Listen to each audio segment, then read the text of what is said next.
What's good? Back again with another reaction to this video. You know what I'm saying? We're going to be reacting to the 42 Dugg story. Shout out to the Hustle Boys. Shout out to Detroit. I got some boys out there who are, you know what I'm saying? Shout out to the D, bro. Shout out to all of Michigan. Oh, man. But anyways, we'll go ahead and get into this video. See what's up. Let's see what it's about. Get your ready. Call your top five. You know what I'm saying? Tell them to swing by. Each one bring a snack each. One bring drinks. Y'all have a little party, you know what I'm saying? Why you just... anyways, original video link in the description like always. Shout out to True Street TV if y'all want to go ahead and check them out, you know what I'm saying? But with that, gang, we'll go ahead and get back into this video. Let's check it out. Let's see what's up. Today's story brings us to Detroit, Michigan. As Shout we out spoke Detroit. about before, Detroit is a city with many problems, and the poor neighborhoods are some of the most dangerous in the country. Bro. The man we're here to talk about today comes from the trenches of Detroit and was able to beat the odds and make it out a millionaire. That brings us to the man we're here to talk about today, 30-year-old Dion Hayes, or better known by his rap name, 42 Dugg. Dugg is from the city's east side in the Denby neighborhood, off of... Hey, docs, I did not know he was 30. That's crazy. I thought he was like early 20s. Shout out to him, bro. I turned 30 this year. Whittier Avenue. As he says in the song Damn. Faux Gang, I'm Whittier, I'm Wayborn, I'm Lake Point, and I'm Roxbury. Hey, I'm Whittier, I'm Wayburn, I'm Lake Point, I'm Roxbury. This area is home to the 42 Hustle Boys, who are a set of Crips on the east side of Detroit. The Hustle Boys are a well-known group in Detroit and have deep street ties. The group was formed around 2005 and they were known for hitting the road, going out of town to hustle, having women stuff hundreds of pills tied in a condom inside of her, so if they're stopped by police they wouldn't get caught. So if you hear any Detroit rappers say the term stuffing, this is what they're referring to. I done took his bitch and turned it to a stuffer. Take these 1,000 pills, get him to Kentucky.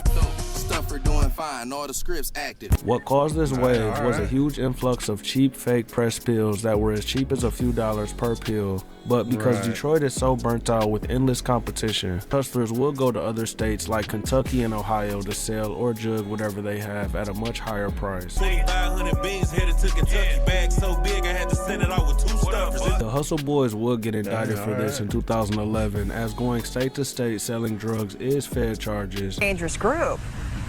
That's what the FBI says a 4-year investigation involving state, county, and Detroit police revealed. The FBI also says that this gang was based out of a Detroit home at 7 Mile and Hoover, that the Hustle Boys formed 6 or 7 years ago. And when they started, they were promoting events at nightclubs, but they eventually started dealing drugs like OxyContin and marijuana. And that's why we commonly see Detroit groups be indicted by the feds. You can hear Peasy and 42 Dugg frequently mention Skeet. Skeet's real name is Jaron Gaskin, and he is one of the founders of the Hustle Boys. Skeet would take a trip out of town with hundreds of pills. They would get pulled over for driving without headlights, and the officer would discover around 1,000 pills between 2 passengers. And it be like that. Usually, you just be... It's for the smallest inconvenient thing that gets you... That gets the Johnny's attention on you, bro. And once they get it on you and they pull you over, they end up discovering all this thing. All for what? For a headlight. For a tail light. For something hanging in your rearview mirror. For any little thing. If they want to harass you, they gonna find some. You know what I'm saying? But that's crazy. If they wouldn't have pulled him over, none of the bro wouldn't have been locked up. You know what I'm saying? Now, this may not sound like the craziest crime ever, but Skeet actually received 360 months in federal prison for this, which is 30 years. How long? So what? Yeah, okay. When Ski was going to trial, I prayed. My nigga ain't snitched. They gave him 35 years. Got a young nigga thinking, should I just go straight? They gave my nigga Ski 35 and 211. You gotta be more careful when you driving with the stuffer. Dugg would grow up constantly getting in trouble, catching his first case at only 12 years old for stealing a car that was already stolen and being watched by police. Police around that motherfucker. You know what I'm saying? Why? Man, the motherfucker was stolen. But soon as you, oh, he stole it. I don't know who stole it. Okay. Dugg also used to go by the name Dougie, and he is well known in his hood for shooting dice, and he would say there was a point where he was 12 years old with over $12,000 in dice winnings. I went 15,000. Damn. At 12 though. Damn. You know what I'm saying? So I'm going to school, 10,000 on me at 12.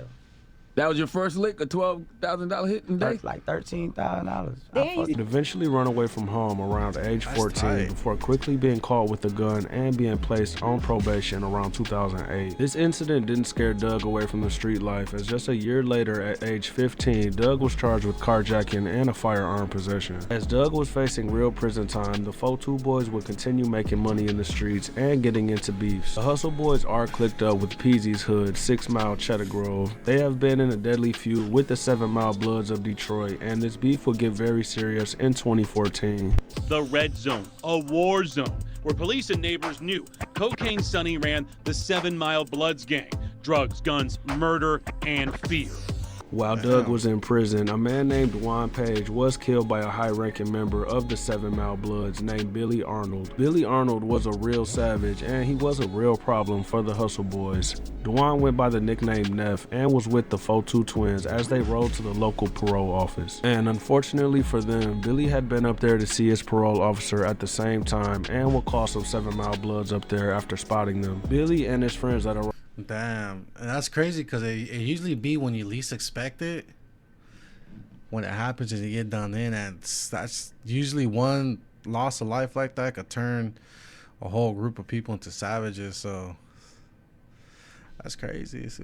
Would wait and follow the twins and Neff as they left until opening fire on the car a few blocks away. One of the twins would be shot in the chest but survived, but sadly Neff was shot in his face and he would pass away after a couple weeks in the hospital. Michael would later secretly testify against Billy, naming him as the shooter. Dugg eventually got sentenced to 4 years in prison as a teenager, and he would be released in 2015 after serving around 6 years, with the additional 2 years coming from getting into fights. 16, nigga, I was doing the 4. End up doing the whole 6. I was doing the most. The Detroit music scene was on fire around this time as well, as T Grizzly had just dropped one of the biggest songs to come out of the city, releasing First Day Out towards the end of 2016. T would throw the Hustle Boys a major alley-oop, doing a song with 4-2 twins right after blowing up, releasing Secrecy in January of 2017. Ran that money up and then I put my mans on. Niggas think shit sweet cause my twin gone. Twin Martez Davis would rap about his twin being gone in this song because just a few months prior, his brother Michael was sentenced to 3 years in prison for a gun possession. Dugg had to begin writing music in prison, and he would quickly begin dropping music with 4-2 twins, releasing songs like We Gon' Get It, Shine Regardless, and Had To. 4-2 twin would also have some friction with T around this time, as T linked up with Sada Baby, who is a part of the 7 Mile Bloods. I got niggas done died, nigga. Hey, Sada Baby actually just got out of jail recently. He got locked up and just got out. Shout out him, but damn, Detroit, y'all are active out there, bro. Brother That's in prison, crazy. niggas in prison, bro. Niggas done died over this shit, bro. This shit is real street shit, bro. Niggas done died, bro. Nigga, you can't play a nigga like me close and then go running with my ops, nigga. And befriending my ops and think that shit supposed to be cool with me, nigga. It's blood on this shit, bro. His features with twins were catching a buzz in the city, and Dugg will go on to release some singles, including a song titled Livin', which went crazy around the time and has over 1 million views today. In March, the twin Michael Davis will be called to testify against 4 SMB members at their trial. Michael would refuse to get on the stand, and the feds would charge him with contempt of court and obstruction. They would sentence him to 70 months in prison for this. Billy Arnold would also receive life in prison for the murder of Neff and the murder and multiple shootings of other 4-2 members. In 2018, Dugg would take rap serious and will begin making huge waves in the city, releasing his debut mixtape on July 19th, calling it 11241 Wayburn. Dugg will go on to blow up right after this as he released some huge songs. STFU, released on July 29th, was a huge song and has almost 20 million views on YouTube. Dugg went crazy on this song. The bad cats, I don't miss walking. Come get your bitch off me. I'm known for shit talking. I'm known for script busting. Team Eastside Snoop would sadly be killed in Detroit around this time. Dugg and Babyface Ray would collab on a tribute song to Snoop called The Streets. This was another huge song for Dugg and sits at over 15 million views on YouTube. My soul, my heart, my niggas, my freedom. So do we need you. 2019 would be a very big year for Dugg, as this is the year he really blew up and became a millionaire. He would sign a joint venture deal to Yo Gotti's CMG along with Lil Baby's 4PF label, which now goes by Glass Window Entertainment. Some people seen this as a Wait, 4 p.m. Oh yeah, they did want to change. Isn't Lil Baby trying to like distance himself from 4 p.m. because people are talking about Rico supposedly linking him to a couple. I ain't throwing on. This is what I heard. I don't know if it's true or not, but hey, bro's moving smart. I would too. Shit. Bad move, as plenty of upcoming rappers sign bad deals, especially when signing to other artists. But this was actually the perfect move for Dugg, as these relationships launched him to superstardom during the pandemic. He would release Young and Turn on March 15, 2019. T Grizzly would appear on this tape, as well as Lil Baby and a few other artists. One of the singles on this project, called Dog Food, went crazy and has almost 30 million views today. Dog food. Won't catch a nigga pass, bitch, we all shoot. He released the video in August, and shortly after, on November 8, 2019, Dugg will make a huge mistake as he went to a shooting range in Atlanta and would shoot a Glock. ATF agents would receive a tip that Dugg was at the range, and they would begin investigating this. And just a few months later, Dugg's relationship with Lil Baby would pay off in a huge way as Lil Baby released his album, My Turn. And the two songs Dugg featured on would be huge hits, as the song Grace is double platinum and has well over 100 million views. Bitch really wanna get higher. To the little hoes I'm Bryce. I done hit more shit than Mike Tyson. As well as the song We Paid, which is 4 times platinum and has well over 400 million views on YouTube. This will push Dugg to another level and made him a huge superstar very quickly, going on the road, doing a lot of shows. Fuck go broke like Jock. Fuck with that door like Vic. Not that rock, that pitch. And just a month later, on March 10th, Dugg will be indicted by the feds for possessing a firearm for the gun range incident. When Dugg got to Atlanta, bro, see, that's what I don't get. Like, sure, I mean, sometimes the feds have too much power because, bro was in a range controlled environment, legal controlled environment. You know what I'm saying? Sure, he's not supposed to be around the firearm for X amount of years. I think it's like 10 years minimum after you do a felony or something, after you get released, depending on how it is. But bro is high, you know what I'm saying? He's high stat. I think was it high status or high profile because he's famous. Plus, it was a legal and controlled environment, so I don't get why. Yeah, bro, they say exaggerate. He would be released on bond. He would quickly release his own project, releasing Young and Turn Part 2, which has very good songs like Hard Times. He would move out of Detroit, buying a mansion in Atlanta for almost $2 million. Police would also claim that on June 5th, 2020, they attempted to pull over a rented Chevy Tahoe. The Tahoe would quickly take off from the scene and escape from the police. After running the plates, they would tie the truck back to a promoter close to Dugg, and they would end up charging Dugg with the high speed after catching him a few months later on August 4th. Before this, Dugg will go on to release a deluxe to Young and Turn 2 in the summer, before releasing multiple songs to end the year off, including Free Woo, Free Mary, and Free Me. God, bro, I wish that I could come and get you.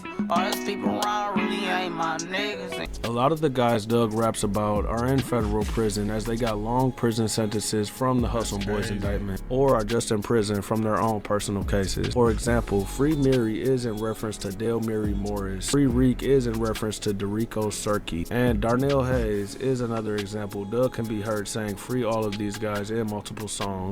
All 3 of these men are FO2 members currently in prison serving long sentences. Shit, free my dog Frank, you know what I mean? I'm doing 35, holding it down. Free my dog Twan, of course. Free the guys, bro. And it all stems back to May 8, 2009, when 3 FO2 members seen a man named Fieldin Reed ride past in a nice car with a pair of buffs on his face. The group would notice this and quickly jump in their own car, planning to rob him. But this lick didn't go as planned. They pulled up next to him, and Nail would begin shooting into Fieldman's vehicle, leaving 23-year-old Fieldin Reed dead from multiple gunshot wounds. They would try Nail, Reek, and Mary together for murder and armed robbery. They would all be found guilty at trial.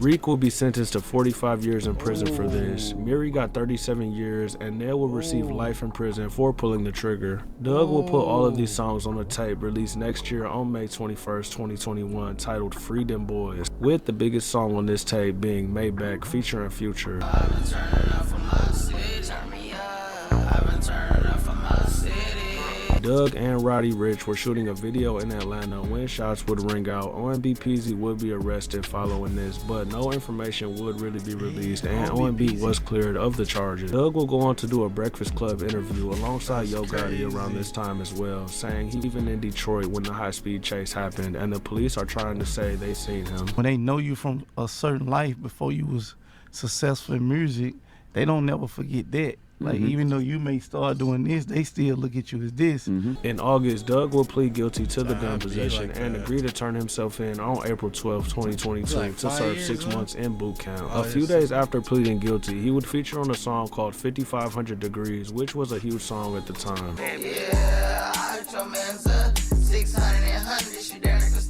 Dugg will continue dropping music, and when April came around, he didn't show up to boot camp and turned his phone off. Federal agents spent the next few weeks tracking Dugg down until they noticed his phone pinged at the Willow Run Airport, which serves Detroit. Although Dugg's name wasn't listed on the flight's manifest, he would be found and arrested getting off of a private jet. He would then sit in federal custody for the next 17 months, being released in October of 2023. Hitting Icebox his first day out, he would continue dropping music and would even release his first studio album months later in 2024. Black 100 will also go.